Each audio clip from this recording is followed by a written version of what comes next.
எல்லோருக்கும் வணக்கம். இன்னைக்கு என்ன முக்கியமான நியூஸ் இருக்கு அப்படின்னு ஒன்று பார்த்துடலாம். ஃபர்ஸ்ட் என்ன சொல்லியிருக்காங்கன்னா, ஏப்ரல் மந்த்ல வந்து ஜிஎஸ்டி வந்து சாதனை படைச்சிருக்கு அப்படின்னு சொல்றாங்க. இது வருஷம் வருஷம் நடக்குங்க. குவார்டர் வந்து இந்த ஜிஎஸ்டியோட ரிப்போர்ட் வரும்போது ஒவ்வொரு மாசமுமே ஒவ்வொரு குவார்ட்டருமே ஒவ்வொரு இயருமே சாதனை தான். பயங்கரமாக வசூலாகிட்டே போகுது. பட் இப்படி வசூலாகி நமக்கு பெருசாக லாபம் கொடுக்குதா அப்படிங்கிறது கொஞ்சம் டவுட்டாக தாங்க இருக்கு. அவங்க என்ன சொல்றாங்க அப்படின்னா 7.3% ஆனுவலி க்ரோத் கொடுக்குது. அவங்க செஸ் எல்லாம் கழிச்சிட்டு பார்த்தீங்கன்னா 2.11 ட்ரில்லியன் ஏப்ரல் மந்த்ல மட்டும் ரெக்கார்ட் கலெக்ஷன் ஆயிருக்கு ஜிஎஸ்டி. இவ்வளோ இது இது இது எதை காட்டுது அப்படின்னா நம்மளோட பொருளாதாரம் கொஞ்சம் வலுவாக இருக்குன்னு காட்டுது. ஏன்னா ஜிஎஸ்டி எப்போ அதிகரிக்கும்னா நம்ம எப்போ பொருள் வாங்கணுமோ அதை பொறுத்து அதிகரிக்க போகுது. எல்லா பொருளுக்கும் இப்போ ஜிஎஸ்டி இருக்கு. ஸோ நம்மளை அவ்வளோ கன்சியூம் பண்ணுறோன்னு அர்த்தம். ஸோ அதனால இந்த வசூல் வந்து ரொம்ப அதிகமாக இருக்கு. பட் இதனால இது அதிகமாக இருக்கனால எல்லாருமே வாங்கிட்டோம் அப்படின்னு நம்ம நினைக்க முடியாது. இன்னும் கஷ்டப்படுறவங்க இருக்காங்க, இன்னும் வாங்க முடியாதவங்களா இருக்கிறாங்க. இது ஒரு பக்கமான பீப்புள் நல்லா வளர்றாங்க அப்படிங்கிறத காட்டுது. இதனால நமக்கு என்ன யூஸ்? ஒன்றும் கிடையாது. இந்த அமௌண்ட்டை எடுத்து மக்களுக்கு நல்லபடியாக செலவு பண்ணால் நல்லது. பட் யாரும் பண்ண மாட்டேங்காங்க. அப்புறம் ரெண்டாவது அசட் மேனேஜ்மெண்ட் கம்பெனிங்க.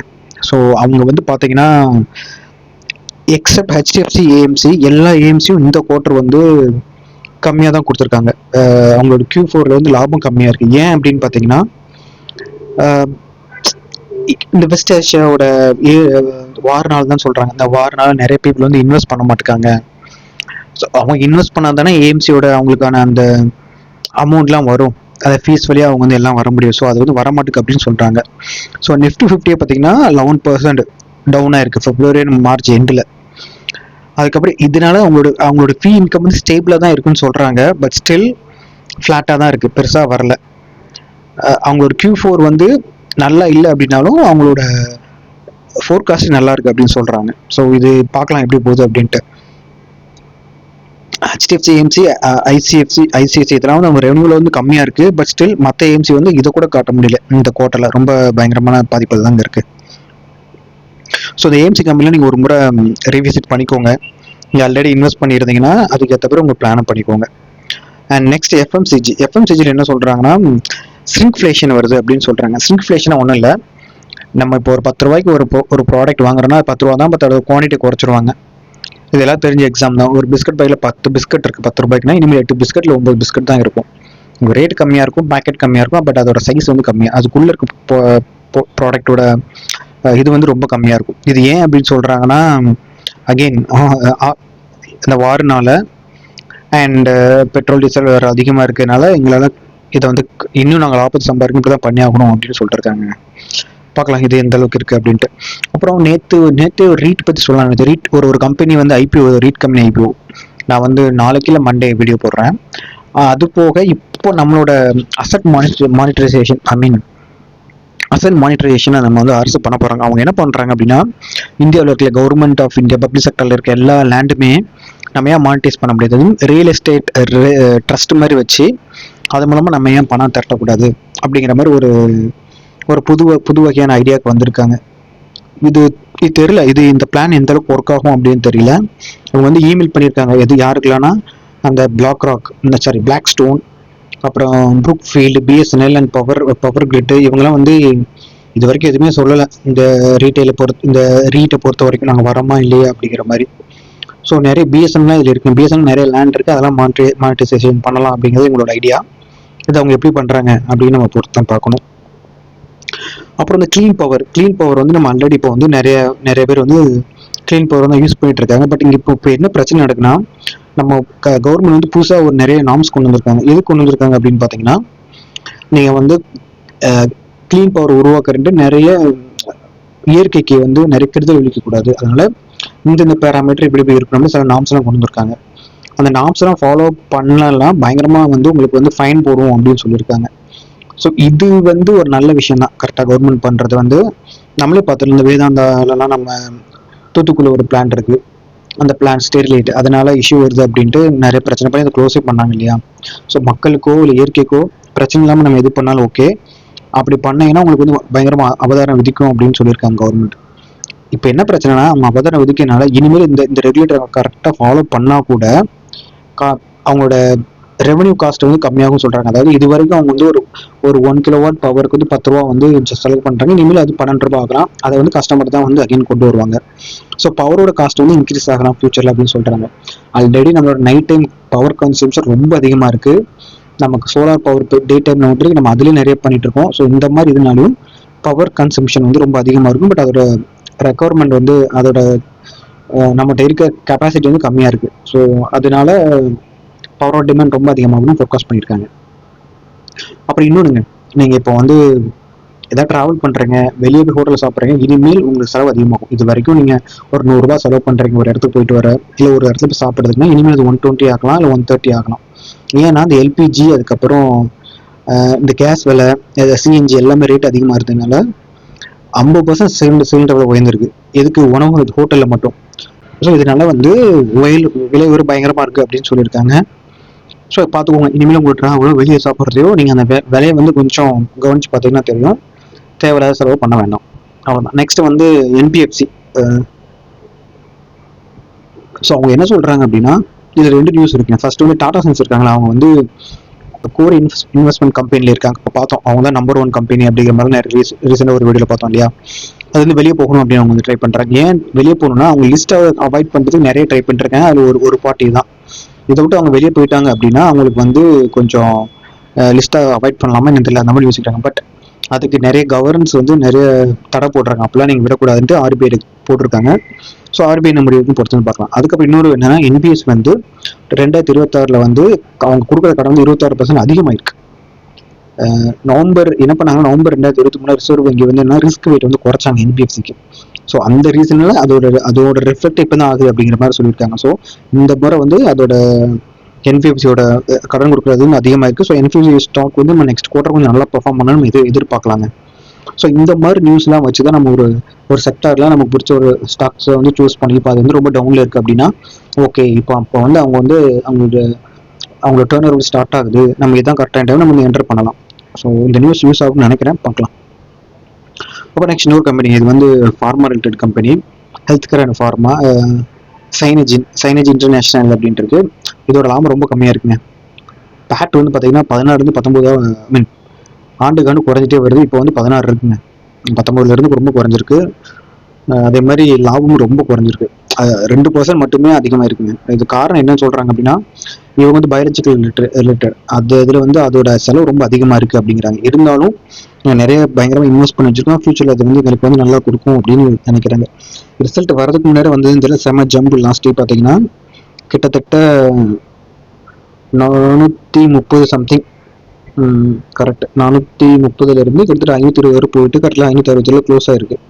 சம்டைம் ரிசல்ட் நல்லா கொடுத்தாலும் அவங்களோட கைடன்ஸோ இல்லைன்னா அந்த இருக்க விஷயங்களை பார்த்துட்டு அதை ஏற்றுவாங்க. ஸோ இந்த ஸ்டாக் கொஞ்சம் வாட்ச் பண்ணிக்கோங்க. ஆல்ரெடி டவுனில் இருந்த ஸ்டாக்கு தான். இது வந்து பார்த்தீங்கன்னா ஒரு நல்ல ஸ்டாக் மாதிரி தானே தெரியுது. ஆனால் பயங்கரமாக அடிச்சிருக்காங்க பாருங்க. 52 வீக் லோவில் இருந்து இப்போ தான் ஏறி இருக்கு. கிட்டத்தட்ட 2020-21 இருந்த ரேட், 20 இருந்த ரேட்டுக்கெலாம் போயிடுச்சு. ஆல் டைம் ஹைலாம் 1000 மேலே இருக்குது. பார்க்கலாம் இது எந்த அளவுக்கு பெர்ஃபார்ம் பண்ணுங்க அப்படின்ட்டு. அப்புறம் இன்னொன்று என்னன்னா, இப்போ வந்து இந்தியாவில் வேலைவாய்ப்பு வந்து நம்ம வேலைவாய்ப்பு அதிகரிக்குன்னு தான் நினைக்கிறோமே தவிர அதோட தரத்தை அதிகரிக்குன்னு நம்ம நினைக்க மாட்டோம் அப்படின்னு சொல்கிறாங்க. எப்படின்னா, இப்போ 10 லட்ச ரூபா வேலை கொடுக்க போகிறோம், 5 லட்ச ரூபா வேலை கொடுக்குறோம் அப்படின்ட்டு அந்த 5 லட்ச ரூபா வேலை கொடுக்குறதுன்னு அவங்களோட எஜுகேஷனுக்கு ஈக்குவலாக இல்லை அவங்களோட அந்த சம்பளம் வந்து அவங்க எக்ஸ்பெக்ட் பண்ணுற அளவுக்கு இல்லைன்னா வேஸ்ட்டு. ஸோ அது என்ன சொல்கிறாங்க, இந்தியாவில் வந்து வேலைவாய்ப்பு மட்டும் உயர்த்தக்கூடாது, அதை தரத்தையும் சேர்ந்து உயர்த்தணும் அப்படின்னு சொல்கிறாங்க. ஒருத்தர் இன்ஜினியரிங் படிச்சிருக்காங்க, இல்லை ஒரு டாக்டர் படிச்சிருக்காங்க, இல்லை எம்பிஏ படிச்சிருக்காங்க அப்படின்னா அவங்க என்ன சேலரி வருமோ அந்த சேலரி கரெக்டாக வர்ற மாதிரி ஒரு வேலையை உருவாக்குறது தான் நம்மளோட கடமை அப்படிங்கிற மாதிரி சொல்லியிருக்காங்க. ஃபர்ஸ்ட் பார்ப்போம், வேலை இருக்கணும், வேலையும் தரத்தோடு இருந்தால் ரொம்ப நல்லது தான். அப்புறம் வந்து ரீசெண்டாக வந்து online gaming authority of India இவங்க என்ன பண்ணுறாங்க அப்படின்னா புதுசாக வந்து ஆரம்பிச்சிருக்காங்க. இவங்க எதுக்கு இல்லை அப்படின்னா மினிஸ்ட்ரி ஆஃப் எலக்ட்ரானிக் இன்ஃபர்மேஷன் டெக்னாலஜிக்கில் இருக்காங்க. ஸோ May 1 ஒரு புது ரூல் கொண்டு வந்திருக்காங்க.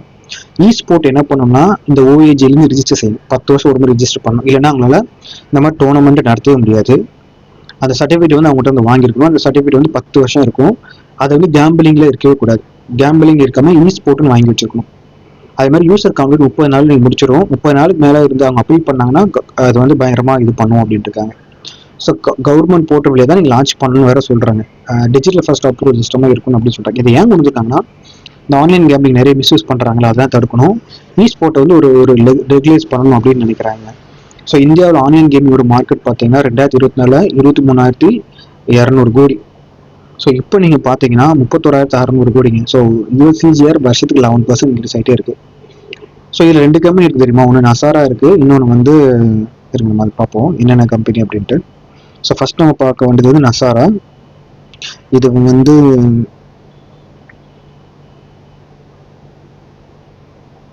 ஸோ நசாரா டெக், இவங்க வந்து நசாரா டெக்னாலஜி வந்து ஒரு நம்மளோட ஜீரோதாவே இன்வெஸ்ட் பண்ணியிருந்தாங்க. ஸோ ஸ்பிட்லாம் கொடுத்துட்டாங்க. ஸ்பிட் கொடுக்க கொஞ்சம் 1000 மேலே இருந்துச்சு நினைக்கிறேன். அண்ட் பாருங்க இவங்க வந்து இவங்களுக்கு நிறைய இந்த ரெகுலேட்டரி இடத்துல வந்து குறைச்சாங்க. ஐ மீன் கவர்மெண்ட் ஆஃப் இந்தியா அதான் 2022 ஜூலை அண்ட் 2024 ஜூலைலாம் பாருங்க பயங்கரமாக அடிபட்டுச்சு. கிட்டத்தட்ட 120 ரூபா வந்து இப்போ 260 ரூபா இருக்கு. யாராவது இதை ஆல்ரெடி வச்சிருந்தீங்க உங்க போர்ட்ஃபோலியோல இல்லை வாங்கலான்றதுலாம் பார்த்துக்கோங்க. அதே மாதிரி இன்னொன்று வந்து டெல்டா கார்ப்னு ஒரு இது உண்டு, அது பயங்கரமாக அடி வாங்கியிருக்குங்க. Delta corp delta corp India. So இவங்களும் பாருங்க பயங்கர அடி, கிட்டத்தட்ட 300 ரூபாய் கிட்ட இருந்தது இந்த ஸ்டாக்கு. 300 330 கிட்டத்தட்ட 400 மேலாம் போயிருக்கு. போயிட்டு இப்போ கிட்டத்தட்ட 2020 லோ 2070-30,000 கிட்டத்தட்ட 10-20 வருஷம் போல இருக்குங்க. பார்த்துக்கோங்க இந்த ஸ்டாக்லாம். மேபி இது வந்து இந்த நியூஸ்னால இது கொஞ்சம் நல்லது தான், எங்களுக்கு ரெகுலேட் பண்ணுறது நல்லது தான் இந்த மாதிரி கம்பெனிக்கெலாம். அப்புறம் இன்னொன்று என்னன்னா, இந்தியாவில் வந்து இந்த மருந்து இருக்குல்ல, இந்தியாவில் 20% உலகத்தோட ஜென்ரிக் மெடிசன் வந்து இந்தியாவில் 20% ஏற்றுமதி ஆகுதுன்னு சொல்கிறாங்க. பட் இருந்தாலும் அமெரிக்கா அண்ட் சைனாவோட பிரச்சனைனால இன்னும் நம்மளால வந்து பெருசாக வளர முடியல அப்படின்னு தான் சொல்கிறாங்க. ஸோ சைனாவும் அமெரிக்காவும் இந்த இடத்துல ரொம்ப இப்போ அமெரிக்கா பார்த்தீங்கன்னா நமக்கு நிறைய டேரிஃப் போடுறாங்க இந்த ஜெனரிக் மெடிசனில். சைனாவும் இதில் நிறைய உள்ள வந்து பயங்கரமாக வராங்க. நம்ம வந்து இது ரிசர்ச் வந்து கொஞ்சம் கம்மியாக தான் இருக்குது.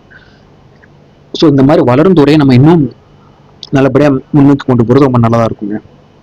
அண்ட் இன்னொரு நியூஸ் என்னன்னு பார்த்தீங்கன்னா, இந்த ப்ரைவேட் ஈக்விட்டி வெஞ்சர் கேபிட்டல்னு சொல்லுவாங்க தெரியுமா, அவங்க வந்து அவங்களோட முதலீட்டு ரொம்ப குறைச்சிருக்காங்க. 32% குறைச்சிருக்காங்க. ஏன் அப்படின்னு சொல்கிறாங்க அப்படின்னா, இந்த நம்ம அதுவும் இந்தியாவில் இந்த நிச்சயமற்ற தன்மை போயிட்டு இருக்குல்ல வார்னால, அதனால குறைச்சிருக்காங்க. பார்க்கலாம் இன்னும் அவங்க இன்வெஸ்ட் பண்ணால் மார்க்கெட் கூடும். ஸோ எஃபிஐ வெளியே போகிறாங்க, இந்த மாதிரி ப்ரைவேட் ஈக்விட்டி வெஞ்சர் கேபிட்டலும் வெளியே போகிறாங்க. ஸோ இது நம்ம மார்க்கெட் நல்லது இல்லை. அண்ட் ஃபைனலாக வந்து யூபி வந்து பயங்கரமாக வளர்ச்சிங்க. இந்த மார்ச்சில் லைட்டாக மார்ச் செம்ம ஹை, ஏப்ரலில் லைட்டாக குறைஞ்சா கூட அதோட பயன்பாடு வந்து 4 நாள் அதிகமாகிட்டு தான் போகுது. பட் இன்னும் இது வந்து நம்ம மக்களுக்கு ரீச் ஆன மாதிரி தெரியல அப்படின்னு சொல்கிறாங்க. ஐ மீன் ரூரல் இருக்கிற பீப்புளுக்கு. ஸோ அங்கெல்லாம் போய் ரீச் ஆச்சுன்னா ரொம்ப நல்லது தாங்க. ஆக்சுவலாக ஏப்ரல் டிரான்சாக்ஷன் 22-35 பில்லியன். ஸோ அந்த அளவுக்கு கரண்ட். இது வந்து ஃபோன்பே பார்த்தீங்கன்னா 40% மார்க்கெட் லீடராக இருக்காங்க. நெக்ஸ்ட் வந்து பார்த்தீங்கன்னா ஃபோன்பேக்கு அப்புறம் இருக்கிற கூகுள் பேங்க செகண்டில் அவங்க தான் இருக்காங்க. பார்க்கலாம் இது வந்து எந்த அளவுக்கு போகுது. அண்ட் ஃபைனலாக வந்து ஒரு இன்ட்ரெஸ்டிங் ஒரு ஆர்டிக்கல் என்ன சொல்கிறாங்கன்னா, போஸ்ட் பெய்டுக்கும் ப்ரீபெய்டுக்கு கேப் வந்து ரொம்ப குறைஞ்சிருச்சு அப்படின்னு சொல்கிறாங்க. 2020 போஸ்ட் பெய்டோட ரேட்டு வந்து 244 ரூபா, ப்ரீபெய்டு 84 ரூபா. ஆனால் இன்னைக்கு 2025 போஸ்ட் பெய்டு 199 ரூபா குறைஞ்சிருக்கு, ப்ரீபெய்டு 194 ரூபா இன்க்ரீஸ் ஆயிருக்கு. ஸோ எதனால அப்படின்னா உங்களுக்கே தெரியும், இந்த டேரிஃப் ஹையாக இருக்குது, ப்ரீபெய்டு யூசர் வந்து நிறைய ஸ்பெண்ட் பண்ணுறாங்க, டேட்டா யூசேஜ் இதனால வந்து அவங்களோட இது வந்து அதிகமாகுது. ஸோ ரெண்டுக்குமே பெருசாக நமக்கு வந்து டிஃப்ரெண்ட் இல்லை அப்படிங்கிறாங்க. ஸோ மார்க்கெட் ஒரு ஷிஃப்ட் நடக்கும்னு எதிர்பார்த்துருக்காங்க. இதில் இருந்தால் ப்ரீபெய்டில் இருக்கவங்க போஸ்ட் பெய்ட் போவாங்க அப்படின்ட்டு. ஸோ நீங்கள் சொல்லுங்கள் என்ன மாதிரி யூஸ் பண்ணுறீங்க, போஸ்ட் பெய்டா ப்ரீபெய்டா? அப்படி யூஸ் பண்ணிங்கன்னா அதில் எது உங்களுக்கு யூஸ் ஆகுது அப்படின்ட்டு. ஓகே, இந்த நியூஸ் உங்களுக்கு யூஸ்ஃபுல்லாக இருக்குன்னு நினைக்கிறேன். ரொம்ப நன்றி, வணக்கம்.